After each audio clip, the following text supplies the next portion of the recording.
Hello, my lovely people. Today we're going to be doing something a little bit different. We're going to be doing an in-depth breakdown of the new Avengers Endgame trailer. Roll it.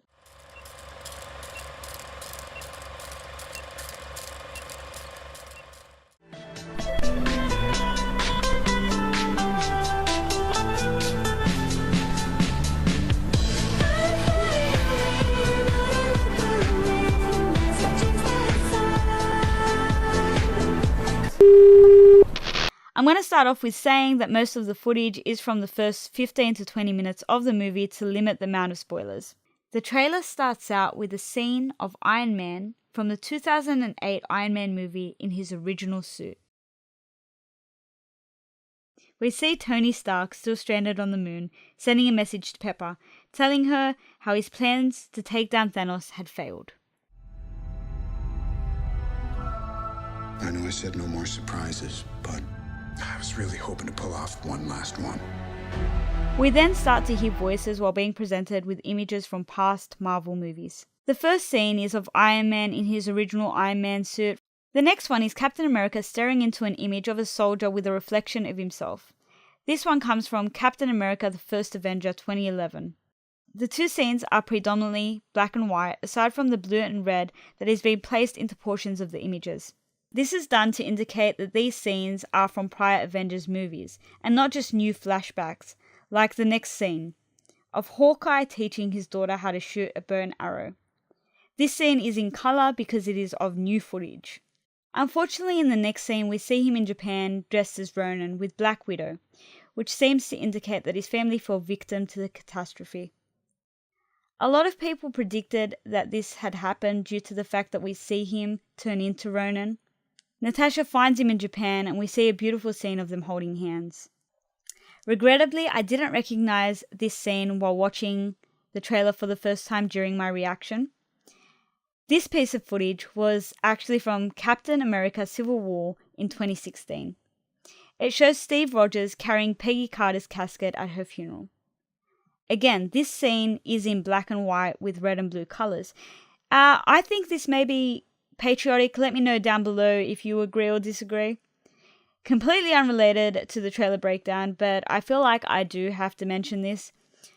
I'm so shattered over the cancellation of Agent Carter in 2016. That TV show was life. I just feel like some wounds just will never heal.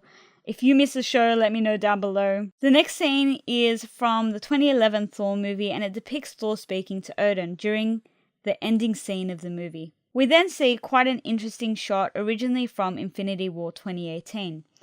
It shows a kind of perspective shot of Thor watching Falcon, Okio, if I'm pronouncing that strange, I've tried, trust me, and Scarlet Witch turn to dust. He then states, I saw all these people die.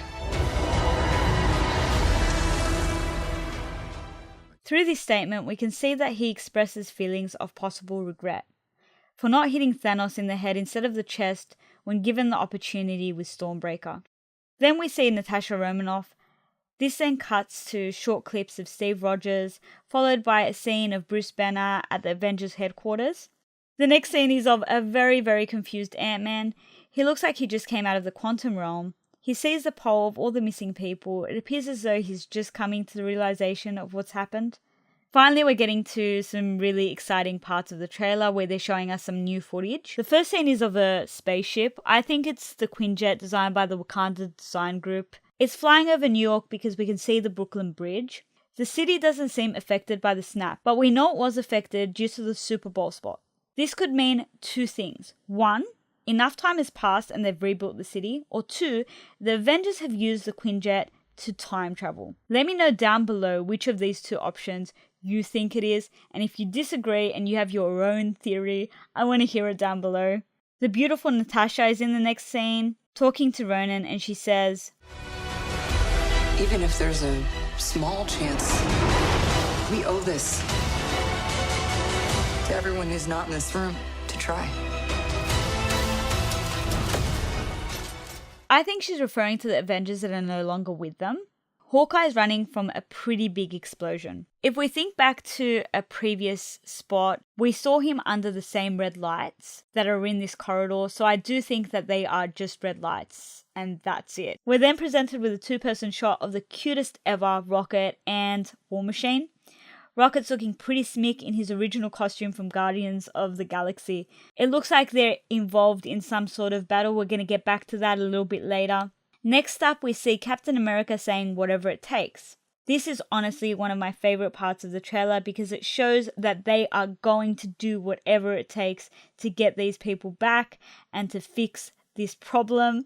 So, gives me a little bit of hope. What follows are some quick cutscenes of Hawkeye, Ant-Man, Thor with Stormbreaker, and a fight scene of Nebula. Considering the fact that we're only getting footage of the first 15 to 20 minutes of the movie, I'm assuming they do fight with Thanos or his slimy little grimy minions at the beginning of the movie. And if rumors are true, they should be coming to the Avengers headquarters and fighting them there.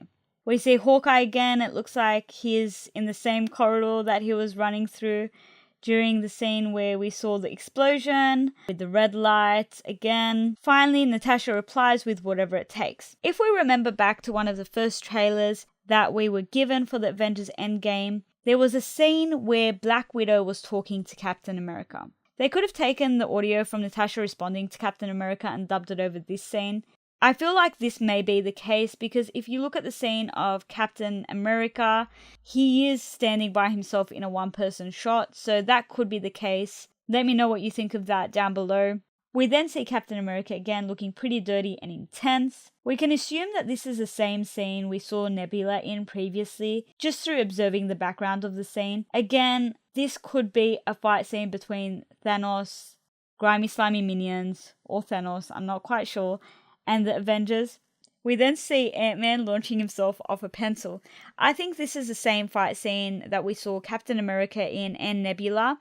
It does look like it's taking place in some sort of office, maybe in the Avengers headquarters. The next scene is of Iron Man saying whatever it takes. Because of the reoccurring statement, I'm going to call this the Avengers Endgame slogan. I like it. It's got a ring to it. Whatever it takes. Finally, we get the money shot, an exceptional scene of the Avengers, or the remaining Avengers, walking together in their white suits. Obviously, this confirms 100% that Tony Stark does in fact come back to Earth. We then see Nebula standing behind him. Did you spot her? Look at her. Dun dun dun dun. Yes, there we go. The Avengers logo. Bang. Finally. And if we didn't think we were going to see Captain Marvel, we were wrong. This scene was actually leaked during a Disney shareholders meeting earlier this week. This scene was pretty much described shot by one of the shareholders. If we had a doubt that it was false, it wasn't. It's been confirmed. It's 100% truthful. The scene shows an interaction between Captain Marvel and Thor. Of course, this is the first time we're seeing Captain Marvel at all in the Avengers Endgame trailers. A couple of people in my comment section for my reaction shipped these two.